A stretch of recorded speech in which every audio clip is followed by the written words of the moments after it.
Good afternoon. You're listening to KTAL LP FM in Las Cruces, New Mexico. With me in the studio today are Dave Dubois, state climatologist, and Tom Schmuggy, a remote sensing guru from USDA and lots of other places, right? Right. Okay, and we're talking about water. So I thought we would start by just telling all you listeners how we got involved with water. So Dave, do you want to start? Sure, I'll be glad to. This is Dave Dubois. I'm the state climatologist for New Mexico, and I've been doing it since about 2010. So this is my going into my 8th year doing this. And I guess the main question is, what does a state climatologist do? And I won't go into all the details, but in terms of water, I basically prefaced how things are connected to climate, and which means providing data, linking the various organizations with projections, forecasts. I don't do forecasts myself, but I will help others find where they can find, say, like a NOAA seasonal forecast, and that'll involve also precipitation, evaporation is another part of that. So so by doing that, I get to see and meet with various agencies like Bureau of Reclamation, Army Corps of Engineers, and State Engineers Office for New Mexico, and recently we talk about drought, and are we in it or are we out of it, and if we're out of it, are we going to be heading into it again? So that's kind of in a nutshell what at least for New Mexico, what a state climatologist does. Great, thanks. Tom, do you want to join in? Yes, Tom Schmuggy. I'm not the state climatologist or anything like that. I'm a retired federal worker who worked 30 years at a combination of NASA, Goddard Space Flight Center, and Department of Agriculture Research Center in the hydrology lab. And my first project with NASA was to try and understand if microwave remote sensing could sense soil moisture variations. And I spent on the order of 10 or 15 years in the 70s and early 80s working on that project. And it eventually ended up with 2 satellites being in orbit, one a French or European satellite called SMOS, Soil Moisture and Ocean Salinity Satellite, and a NASA satellite launched in, I believe it was 2015, called SMAP, Soil Moisture Active Passive. And they both have been working successfully now SMOS for about 10 years, SMAP for 4 or 5 years. When I retired from the government, I came to Las Cruces as the Gerald Thomas Chair in the College of Agriculture, and I was that for 3 years. And I'm currently volunteering at the Water Resources Research Institute, trying to help them understand how remote sensing can contribute to their work on putting together a statewide water budget, which is really quite a challenge. And in the process, I've become sort of interested in groundwater, because that's where most of New Mexico gets its water from, is from the ground. And worldwide, it's a primary source of water for people's habitation, living. So it's been a wonderful opportunity to learn, and I hope to pass on some of it. Great. Well, as your host, Vince Gucci, I can tell you that I got involved on the plant side, like how plants acquire water through their roots, how they pass it up their stems through the leaves. I did a lot of work that was published on the control of stomata in leaves, which, about 60% of the land evapotranspiration is through the plants. And there are elaborate control mechanisms that are quite responsive to, of course, the weather and the overall climate, which changes their development of the whole plant. And we're seeing considerable changes. I did a lot of work recently, particularly with Hormos Basiri-Rad at the University of Illinois at Chicago and his colleagues around the world on the response of plant water use to climate change, especially rising CO2 in the atmosphere. So with that, we'll open it up to a number of topics. Do I have a bid to start a topic? Well, I would think Dave let it off with the idea that the drought or the current drought conditions, where we are at right now with that. Last week, Dave Gutzler from the University of New Mexico Meteorology Group gave a presentation in the Lush and Lean series of presentations on the drought, basically. And the point he made was that he thought that 2018 would be a rather dry year for surface water in the state of New Mexico. He's basing that on the observation that the snow water equivalent in the lower Colorado area that provides the runoff for the Rio Grande is approximately half of what the normal snow water equivalent is. And so his feeling was that there's not going to be much surface water available for the lower Rio Grande area. So we have to be prepared for heavier use of groundwater as a result of that.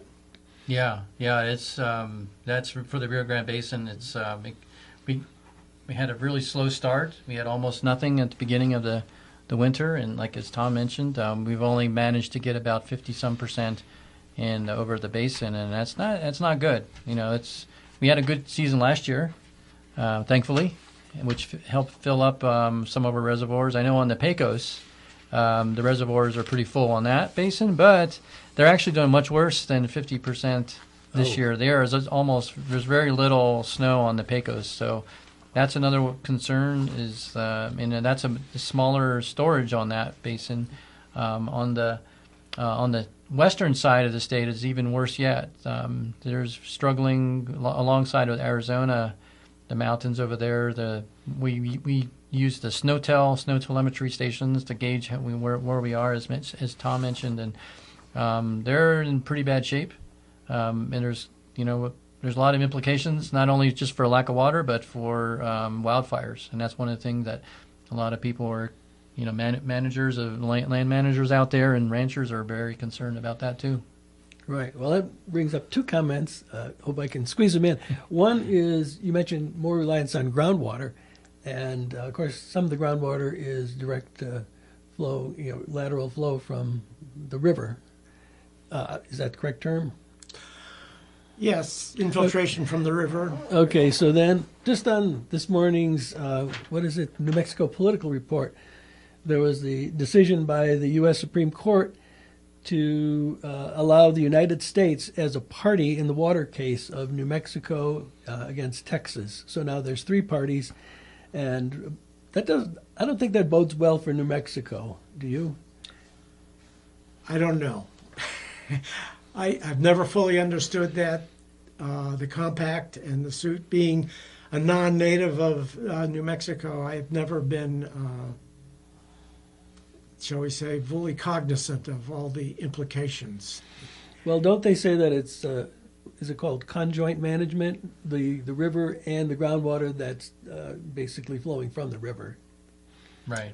So I think that's the key point, that if we pull groundwater from wells, that's the same as taking it right out of the river, and that's regulated by the compact.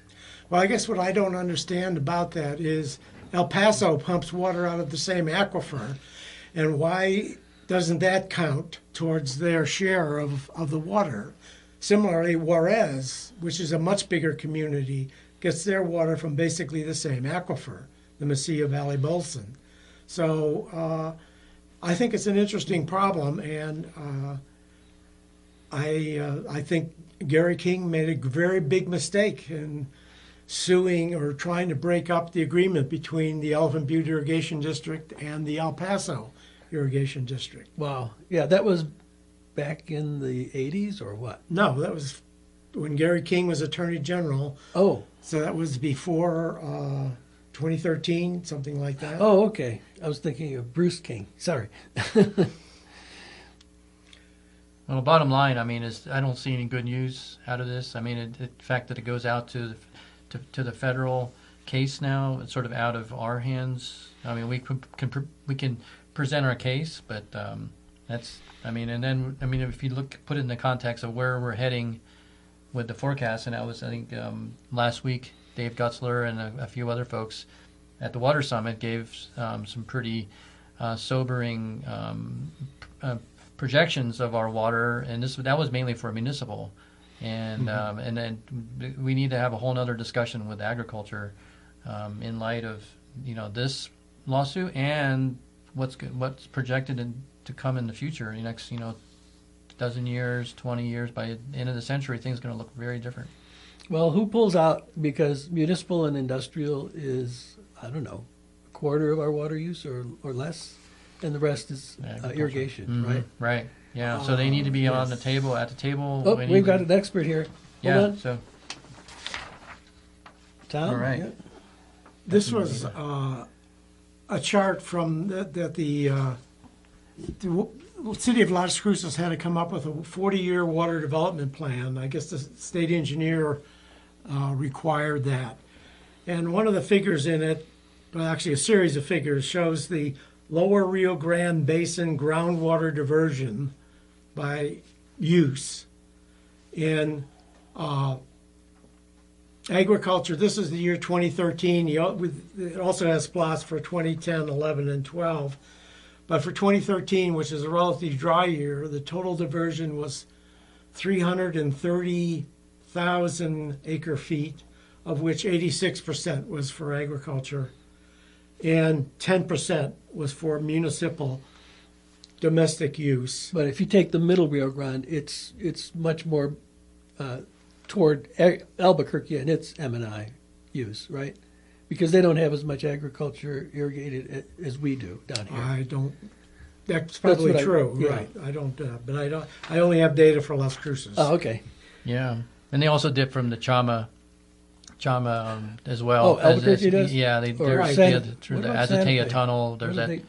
I'm not sure what when. does Santa Fe have as a water source? I believe it's all surface water primarily. really? They Yeah, have a reservoir up to the east of Santa Fe, Right. on the Santa Fe River, I think. Oh, Yeah. And Yes. like that Colorado. provides it's Yeah. the only major community, I think, that relies on surface water in the state. Wow. Oh, going back to the other thing I wanted to mention, you said wildfires.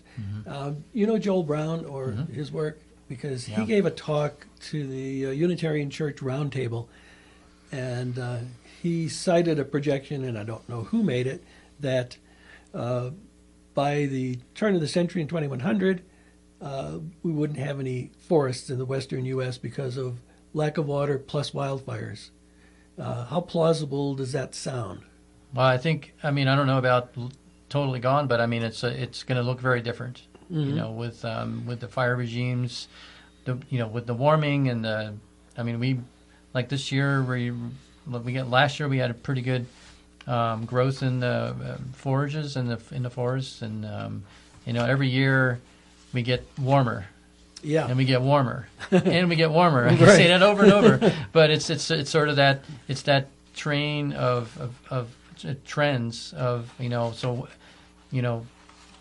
how does that impact forests when you're there's a regime change in the growth and you're going to get these cycles of wildfires, good dose of rain, precipitation in the fall and monsoon, and then burn, and that's kind of and I didn't read that article, but I can see how things will change dramatically.